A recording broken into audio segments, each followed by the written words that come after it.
All right, so the Surly Moonlander. Yep, it is back, and oh boy, is it a sight to behold.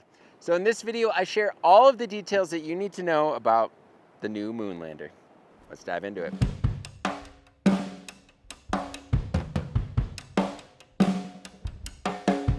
All right, so Surly's been known to do a wacky or innovative thing or two in their day, right? For instance, with the launch of the Pugsley in 2005, they made history by introducing the first production fat bike. Then, in 2011, Surly pushed the boundaries of fat biking even further with the release of the original Moonlander. This was designed around a massive, at the time, 4.8-inch tires on 100mm rims and a 28mm offset rear end to the drive side, allowing the chainstay to clear the extremely wide tires that the Moonlander was built to accommodate. I was so intrigued with the original Moonlander's huge footprint that, well, I ended up purchasing one, and it was my first fat bike in 2013, and I had countless adventures on it over the years, on sand dunes, on the white rim, riverbeds, and a lot of snow. The Moonlander truly lived up to its name, offering a moon landing capability to float over the chunkiest terrain. The Moonlander was my introduction to many not so traditional bike rides, from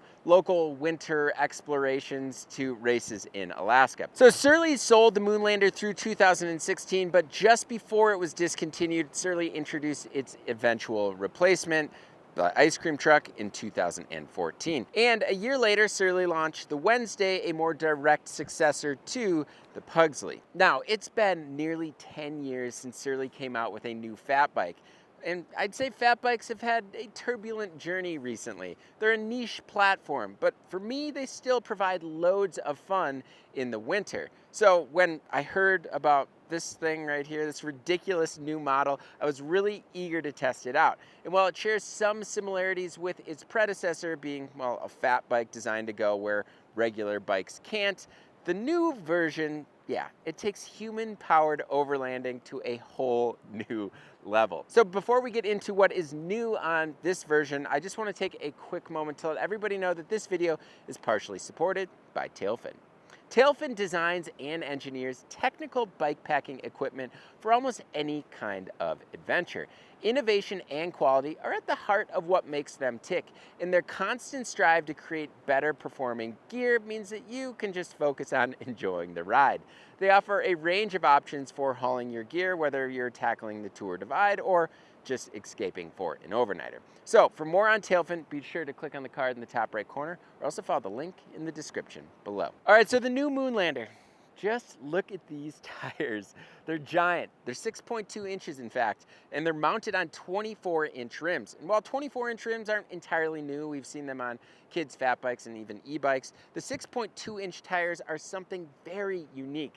So this setup creates a massive footprint while maintaining the common 197mm hub standard found on many fat bikes. But in this case, the spacing is found on both the rear and the front. More on that later. Surly designed the bike around, yeah, you see it down here, a Pinion gearbox. A sensible choice and also a significant departure for Surly and actually QBP brands for that matter, and I absolutely love it. One of the more interesting aspects of this bike, though, is the mid-tail, or at least close to it. So this means that the rear end is longer than your typical bike. And while 1,247.9mm wheelbase on the medium could certainly compete with some trail bikes out there, it's much longer than most other fat bikes on the market, with the chainstays actually measuring out to 561.8mm. So to put all that into perspective, the new medium Moonlander is 117mm, or 4.61 inches longer than the same size ice cream truck. So since we're talking about numbers here, the bike actually features a 68.5-degree head tube angle, a 73-degree seat tube angle, and a 419mm reach, and a 606.3mm stack on the medium size, along with plenty of standover here, clearance thanks to its sloping top tube. At 5'9.5", the medium fits great for me, and it was definitely an easy decision to choose it over the large, as it's simply less bike to push and pedal around. So while the bike is built around 24 by 6.2 2-inch wheels and tires, the Moonlander can also accommodate a variety of wheel sizes, including 26 by 5.1 inches, 27.5 by 4.8 inches, and 29 by 3 inches, in case you kind of want to mix things up. It comes with 12mm front and rear through axles, a rigid fork. There is no option for a suspension fork here.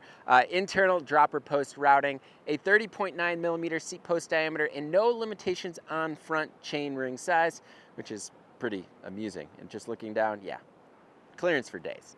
All right, so there's certainly been a trend with these mid-tail bikes recently. Actually, earlier this year in February, I published a review on the new Esker Hayduke LVS. And while the Moonlander has a shorter wheelbase, about 90mm less, and nearly 40mm shorter chainstays, it still offers that long tail feel, something Surly is also familiar with through their Big Dummy and Big Easy cargo bikes. However, the LVS and the Moonlander, they are fundamentally different. The LVS certainly can't venture where the Moonlander can, but the Moonlander is more akin to, say, Jean No's 3-wheeled fat bike from the 1980s, which was specifically designed to carry 72 liters of water with pivoting rear end and prototype Michelin tires. It also shares some DNA with Dan Hainbrink's extreme terrain bike from 1991. Recently, we've also seen custom long-tail fat bikes and production models like the Salsa Black Barrel. So what do all these bikes have in common? Well, big tire volume and long wheelbases, which help the bike feel more planted and predictable, giving riders the confidence to tackle, say, riverbeds, sand dunes, beaches, and plenty of snow, and really opens up a world of possibilities for better or worse. So I'm definitely getting into some terrain that I would never consider bringing a bike on.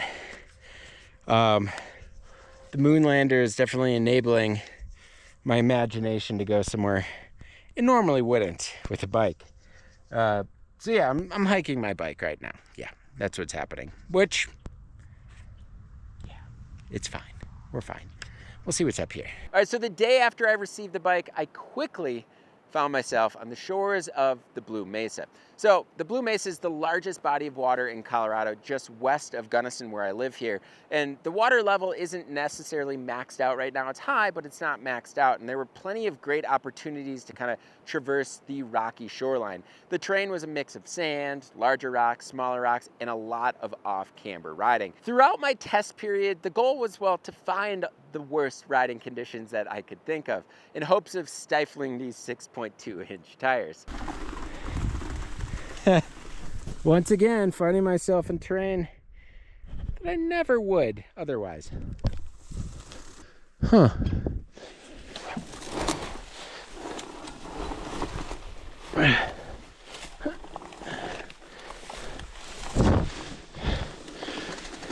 All right, so similar to any fat bike, tire pressure does, I'd say, more to a bike than the geometry does. It's the difference between walking and pedaling, and it was no different on the Moonlander. Actually, it was more important on the Moonlander. So I actually never ended up pedaling the bike above 7 PSI, and I started it in the 5 to 6 PSI range, and I found the pressure to be efficient on non-technical terrain while still managing rocks and sand actually really well because the footprint is already so big. But going lower would undoubtedly offer a bit more flotation and a smoother overall ride through rough terrain. But it came at an expense of efficiency. I'd definitely be going slower. When I was rolling in and out of soft riverbeds or over large boulders, lowering down to say 4 or even a touch lower was actually really helpful. It certainly compressed the tire enough for most of the tire tread to grab into the rocks to help kind of grip and keep me moving forward. That said, I certainly felt like I should have carried maybe just like a large pump or strapped a floor pump to the bike or had an electric pump with me, because the moment I transitioned to single track or even just smoother road, I noticed a significant amount of auto steer. I mostly noticed this under 5 PSI. So it would be really great if Surly included, say, that flex tail electronic pump, because I'd certainly be more apt to kind of take pressure out and add more pressure during my rides. All right, so when I wanted to rock crawl, yes, rock crawl, I would do so at 1 or 2 pounds of pressure. It's really an incredible machine, but you need to kind of fight your instincts of kind of trying too hard, unlearning what you've learned about riding technical terrain, and just simply pedal. It's kind of how you have to navigate the chunkiest sections on this bike. It actually reminded me of Paul Rudd's quote from Forgetting Sarah Marshall about doing less. Don't try to surf, don't do it. The less you do, the more you do. Do less, try less. It's such a funny quote. I'll link that in the description below so you can get a laugh. So that's what I did though. I remained light on my hands. I stayed relaxed and trusted my line and let the tires do the work for me. And it practically got up anything. It's really an incredible feeling. All right, so the bike has a very shallow 45 millimeter bottom bracket drop and a 349 millimeter bottom bracket height overall, which is noticeable. Not in a negative way, as the overall length of the bike still gives the Moonlander plenty of stability, but rather so on boulders and stream crossings. It definitely keeps the bottom bracket above the water. But yeah, there's a catch here. If you really do want to play on larger boulders, you're gonna end up striking your crank arm. It's inevitable. So you definitely need to think ahead in that regard. All right, so naturally, I certainly had to take it on some single track. What's a bike test without doing that? I definitely felt like I was trying to navigate a busy airport terminal. It really requires some forethought, and I really relied heavily on my brakes. So the higher the tire pressure, certainly the easier it is to turn over the wheels. So at 6 PSI, it was definitely manageable. However, it wasn't very inspiring or fun when I rolled on single track with 4 PSI or lower. So generally speaking here, well, the Moonlander, it isn't really a speedster on smooth terrain, either up or down, and I'm sure that's no surprise to you. All right, so I'm out on Peanut Lake Road here in Crested Butte, and you know, I feel like I'm on a cruiser bike. You know, it's got one speed, doesn't really want to go any faster than that. That said, when I did get it going down a road with decent speed, I did experience some steering chatter. It wasn't anything crazy and it never got out of hand, but that's likely due to the Visco set installed on the top here. So I do wonder how it would handle without that Visco set installed. All right, so while the Moonlander feels maybe a little longer than a traditional fat bike I've tested over the years, it's not nearly as strange feeling as I had imagined it would be. It rides much similar to a normal fat bike in terms of feel, and I think a lot of this has to do with those 24-inch wheels and perhaps the fact that it's not nearly as long as these big tires make it out to look. The wide Q factor is certainly still a thing and might take some adjustment, but Surly managed to actually keep it the same as the ice cream truck, which is nice. All right, so normally components don't matter as much as the bike itself, so I tend not to dwell on components nearly as much, but seeing as the new Moonlander incorporates a mix of new components and specs for Surly, it's important to talk about. Let's start with the Pinion gearbox. I'd say the Pinion is definitely the right tool for the job. With the length, I feel like I can certainly track stand on the flats really easily, and so when I need to shift, I can quickly stop pedaling and shift, because Pinion, you really can't shift under load. Yes, it only offers 9 speeds with a larger gap in between each gear, but still it offers a rather maintenance-free 568% range, wider than most popular 12-speed drivetrains on the market today. It makes sense for this kind of get-off-the-grid style of bike. So we have a full resource on BIKEPACKING.com about Pinion, the pros and cons. So if you are Pinion curious, definitely check out the link in the description below. All right, so in classic Surly fashion, they kept the rear derailleur hanger on here, and while Surly has no plans of making a gearbox insert to fit a standard bottom bracket, a few brands actually have teased this idea, which actually would really be interesting to see on this particular bike. But since they do use a chain, if you really wanted to geek out on gearing, you could theoretically add a derailleur at the back and a cassette, 10-speed cassette, which along with the Pinion would create an even smaller increment between gears and an even larger range. Yeah, I might try to do that maybe in a future video, but that would be really fun to mess around with. While 24-inch wheels are typically found on kids' bikes, like I said, and e-bikes, I don't think we're gonna see a flood of other options hit the market anytime soon. However, fitting this big rubber into a 197 millimeter space frame was necessary, and that 24-inch rim made this possible. In true Surly fashion, they created a 24-inch by 100mm rim called Clown Royal, a little spin-off on a particular beverage, and the Clown Shoes, another rim in Surly's lineup. The rim is tubeless ready. However, my bike arrived with TPU tubes, some super lightweight tubes, and to be honest, I wasn't eager to kind of tackle the challenge of swapping these 6.2-inch tires to tubeless. Anyone that has done any fat bike tire change or swap knows it's a workout in itself. So Surly's specific Moonlander TPU tubes are, well, they're specific for the bike, and Surly mentions that the TPU tubes don't stretch to fill the tire, providing better support to the sidewall and full tire carcass at low tire pressures, resulting in improved traction and better conforming to terrain changes. All right, so one really cool aspect of this build is the front and rear spacing is identical. So Surly spec'd the front hub with a rear Novatech hub and driver. So this means that if you really wanted to, you could actually set it up with an identical chainring on the front, or maybe even a better move or a smarter move here would be to throw a smaller chainring on the front wheel.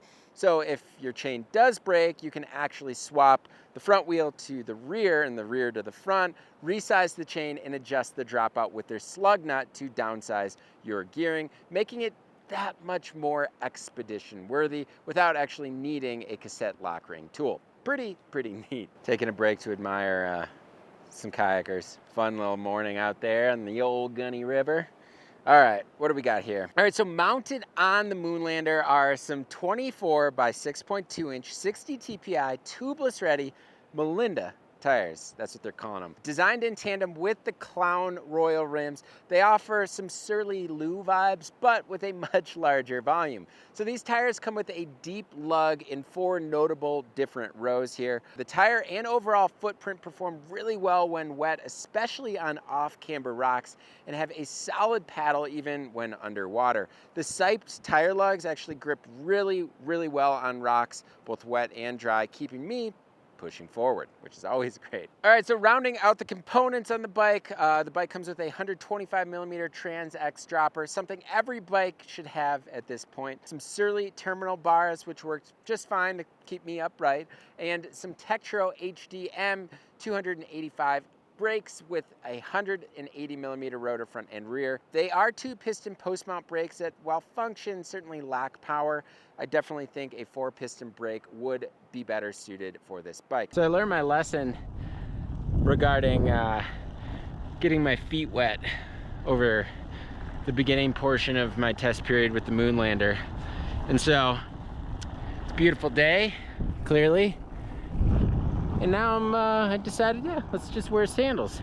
I've been using flats on this bike because it just makes a lot more sense, especially with all of the super rocky stuff, just getting on and off a little bit quicker. So yeah, sandals. It's a good move, I'd say. All right, so talking about maybe some bike packing features here. What I've learned is, well, the sloping top tube, it definitely takes away space. It is definitely there to help you get on and off the bike a little bit easier. But I do really like the overall aesthetic of the bike. And yes, the bike does come with Surly's double-butted Natch chromoly tube set. In Surly fashion, the bike comes with a lot of different mounts. You've got rear rack mounts. As you see, I've got that on here. Fender mounts. I'd love to see a fender on this bike. 2 bottle bosses on each side of the down tube and 4 pack bosses on the fork. However, I would have loved to see some mounts on the seat tube, especially in this kind of no man's land between the seat tube and the rear tire. But I'm guessing the seat post interfered on smaller size frame, so they decided against mounting or using mounts here. The little handhold right here has been a really nice feature, helping me kind of position the bike or lifting it up or just turning it around. I use this a bunch. So while the Moonlander is already pretty darn heavy, yeah, it comes in at 46.6 pounds naked, no pedals or racks on it, but actually it handles weight exceptionally well. I even noticed with the rear end loaded down that the bike felt more planted on technical sections, keeping me rolling. I installed the Surly wide disc rack, as you see right here. Rack definitely makes up for that lost space in the main triangle. And as you can see, most of the weight is on the rear tire here, but the bike still handled it really well and still felt very balanced overall while riding. I do wish Surly sold the rack with the bike, but instead that's an additional 160 USD. All right, so who's the Moonlander really for? Well, I think it's clear that it's for someone who plans on venturing into terrain where even a standard fat bike would struggle, like riverbeds and shorelines that are super rocky, sand or sand dunes, and unique pack rafting experiences. The bike actually kind of reminds me of Mike Kiriak, Steve Fastbinder, and Eric Parsons and their adventures from a decade or so ago. I can easily see how this bike would make some of those endeavors certainly more efficient. I also know that this bike would excel in snow, and the same goes for sand. So if you frequent beaches, well, the Moonlander is sure to keep you pedaling. While the bike is not light or particularly lively, depending on the terrain, it can be surprisingly efficient as it excels in tackling otherwise inefficient terrain. However, it's going to require a bit of creativity, and if that sounds like, well, something that you're up for, well, this bike is just for you. So the Moonlander comes in 4 different sizes: small, medium, large, and extra large. The full build comes in at $4,199 USD. And yes, they are selling frames without any driver, no pinion. So just the frame and fork come in at $1,199 USD. The bike comes in one colorway, this lunar dust gray. All right, so what are your thoughts on the new Moonlander? Where would you take this thing? Please let me know in the comment section below. As always, thank you all so much for watching. And if you like what you saw in this video and want to see more like it, please hit that subscribe button and notification bell. And if you want to help support everything we do on this YouTube channel, everything at BIKEPACKING.com, you can do so by signing up for the Bikepacking Collective. The Collective offers a lot of awesome perks like industry discounts, monthly giveaways, and the Bikepacking Journal. So to join or just learn a little bit more about the Bikepacking Collective, click on the card in the top right corner or also follow the link in the description below. As always, thank you all so much for watching. And until next time, pedal further.